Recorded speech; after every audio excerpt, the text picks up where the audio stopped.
Everyone, welcome back. तो आज हम बात करेंगे एक समान वैद्युत क्षेत्र में रखे वैद्युत द्विध्रुव को घुमाने में किए गए कार्य की गणना किस तरीके से करते हैं, उसका डेरिवेशन। तो चलिए स्टार्ट करते हैं। तो इसका हेडिंग है ये, और इसके बारे में लिखा हुआ है फिगर के बारे में। तो क्या है कि माना है एक वैद्युत द्विध्रुव ए बी, इसका द्विध्रुव आघूर्ण पी है, एक समान वैद्युत क्षेत्र ई में थीटा कोण बनाते हुए स्थित है। यानी हमारा एक समान वैद्युत क्षेत्र है ई, और इसमें एक वैद्युत द्विध्रुव ए बी नाम का रखा गया है। ए पर पॉजिटिव चार्ज, बी पर नेगेटिव चार्ज है। अब ये जो चार्ज है इस पर एक फोर्स लग रहा है, इस सिरे पर भी एक फोर्स लगेगा और इस सिरे पर भी एक फोर्स लगेगा। ये जो फोर्स है दोनों की जो डायरेक्शन है वो अपोजिट है, और डायरेक्शन अपोजिट होने की वजह से ये क्या करेगा, इसमें जो थीटा कोण पर रखा गया है, यानी कि इस द्विध्रुव को थीटा कोण पर रखा गया है, तो ये द्विध्रुव इस फॉर्म से, यानी कि ये जब फोर्स लगेगा इस पर दो डायरेक्शन में, तो ये क्या करेगा, धीरे धीरे धीरे धीरे रोटेट करना चालू करेगा। तो इसी कार्य को हमें कैलकुलेट करना है। तो चलिए देखते हैं आगे। तो ये फिगर का डिस्क्रिप्शन था, यानी क्या क्या इसके बारे में है। आगे, वैद्युत क्षेत्र द्वारा वैद्युत द्विध्रुव पर लगाए गए बल युग्म का आघूर्ण ये टाउ बराबर पी साइन थीटा होता है। ये हमने पहले ही लेक्चर में बता दिया है कि इसकी वैल्यू टाउ जो होती है पी साइन थीटा होती है। इसका डेरिवेशन भी हमने करा दिया है पहले ही। अगर आपने नहीं देखा तो आप प्लेलिस्ट में जा करके ये वीडियो देख सकते हैं। अब यही बताया हमने कि ये जो फोर्स लगेगा इन दोनों अलग अलग डायरेक्शन में, ये क्या करेगा, इसको घुमाने का काम करेगा। तो यही बात इसमें लिखा गया कि इस बल युग्म की प्रवृत्ति वैद्युत द्विध्रुव को घूर्णन कराकर वैद्युत क्षेत्र के समांतर करने की प्रवृत्ति होती है। तो यानी ये जो फोर्स लग रहे हैं ये दोनों क्या करेंगे, इसको घुमाएगा। तो घुमाएगा तो क्या करेगा, घुमाने के बाद ये इस चार्ज को इसके पैरेलल, यानी कि फील्ड लाइन के पैरेलल करना चाहेगी।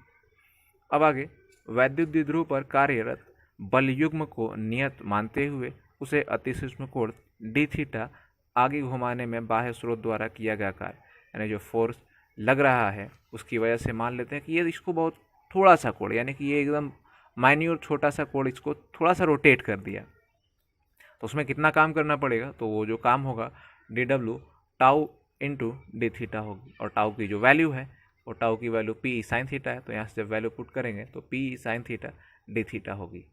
तो ये जो है छोटा सा वर्क है, हमें पूरा वर्क चाहिए। तो पूरा वर्क कहाँ से कहाँ तक चाहिए, तो वो क्या है कि द्विध्रुव को थीटा 1 से थीटा 2 कोण तक घुमाना है, और उसमें कितना काम होगा। तो उसके लिए क्या करेंगे पड़ेगा कि इसको पूरा समाकलन करना पड़ेगा। डब्ल्यू की वैल्यू थीटा 1 से थीटा 2 तक इसको क्या करना है ना, समाकलन, इंटीग्रेट कर देंगे इसको। तो क्या होगा कि डी डब्ल्यू जो है P sine theta D theta था। अब इसमें जो है जो थीटा वाले टर्म है, ये थीटा, इसी का केवल ये क्या होगा, समाकलन करेगा, बाकी चीज़ें समाकलन से बाहर चली आएगी। तो पी ई बाहर चला आएगा, और साइन थीटा का जो समाकलन होता है वो माइनस कॉस थीटा होता है। और जब इसका वैल्यू पुट करेंगे, अपर लिमिट पहले पुट करते हैं, उसके बाद लोअर लिमिट पुट करते हैं, तो ये जो माइनस है वो माइनस बाहर ले लिया गया, और cos theta 2 minus cos theta 1 आएगा। अब ये क्या होगा कि माइनस मल्टीप्लाई करा दिया गया अंदर, तो माइनस वाला प्लस हो जाएगा और प्लस वाला माइनस, तो यानी कि कॉस थीटा 1 पहले, उसके बाद कॉस थीटा 2 आ जाएगा। तो ये हमारा क्या है, किया गया कार्य है उस वैद्युत द्विध्रुव को एक समान वैद्युत क्षेत्र में घुमाने में। अब क्या किया गया कि मान लेते हैं स्टार्टिंग में वो पहले से क्या है कि साम्य स्थिति में हो। साम्य स्थिति का मतलब क्या है कि उसके बीच का जो प्रारंभिक कोण थीटा 1 लिया गया वो 0 कर दिया गया। तो यही बोला है कि यदि प्रारंभ में वैद्युत द्विध्रुव जो है वैद्युत क्षेत्र के समांतर हो, यानी कि थीटा कितना हो, 0 1 से, और इसी को क्या कहते हैं, स्थायी संतुलन की स्थिति, तब उस समय थीटा कोण थीटा मान लेंगे। तो उस समय जो एक्सप्रेशन चेंज हो जाएगा वो इस फॉर्म में दिखेगा, कॉस 0 माइनस कॉस थीटा, और पी बाहर रहेगा, और कॉस 0 की वैल्यू 1 होती है। तो उस समय जो वर्क डन होगा वो डब्ल्यू बराबर P E into 1 minus cos theta होगा। अब इसमें कुछ स्पेशल केसेस हैं जो हम लिख करके ला सकते हैं उस एग्ज़ाम में। स्पेशल केस क्या है, ये फर्स्ट केस है हमारा, वैद्युत द्विध्रुव को साम्य स्थिति से वैद्युत क्षेत्र के लंबवत घुमाने में किया गया कार्य, यानी कि वो स्टार्टिंग में ऐसे रहा होगा वैद्युत क्षेत्र के समांतर, और इसको परपेंडिकुलर कर देना है लंबवत। तो स्टार्टिंग में अगर ऐसे रहा होगा तो थीटा 1 तो 0 होगा, और इस तरीके से जब सेकंड कंडीशन होगी, यानी थीटा 2 की वैल्यू 90, तो इस वाले एक्सप्रेशन में, ये जो हमारा एक्सप्रेशन था कॉस थीटा 1 इन माइनस कॉस थीटा 2, इसमें थीटा 1 की वैल्यू 0 और थीटा 2 की वैल्यू 90 डिग्री रख देंगे।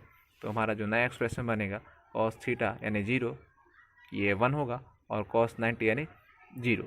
तो ये 1 और ये 0 यानी कि ये केवल क्या होगा P। तो ये W होगा। ये फर्स्ट केस था। और सेकंड केस क्या हो कि वो स्टार्टिंग में इस सिरे पर रखा हो, यानी इधर पॉजिटिव था इधर नेगेटिव था, और इसको घुमा करके वापस इस तरीके से 180 कर दे, यानी कि इसका जो पोल था वो पॉजिटिव से नेगेटिव, नेगेटिव से पॉजिटिव कर देना है, यानी कि θ1 0 और θ2 180। तो इसमें जब वैल्यू पुट करेंगे तो हमारे पास जो वर्क डन आएगी वो 2PE होगी। तो ये हमारे पास क्या था कि वर्क डन की वैल्यू एक वैद्युत द्विध्रुव को एक समान वैद्युत क्षेत्र में घुमाने में किए गए कार्य की वैल्यू थी, यानी कि यही क्या थी, वैद्युत स्थितिज ऊर्जा। तो आई होप आप लोग को ये बात समझ में आई होगी, और अगर आपको नहीं समझ में आई होगी तो आप इस वीडियो को 1 से 2 बार ज़रूर देखें, आपको इसमें थोड़ी क्लियरिटी आएगी।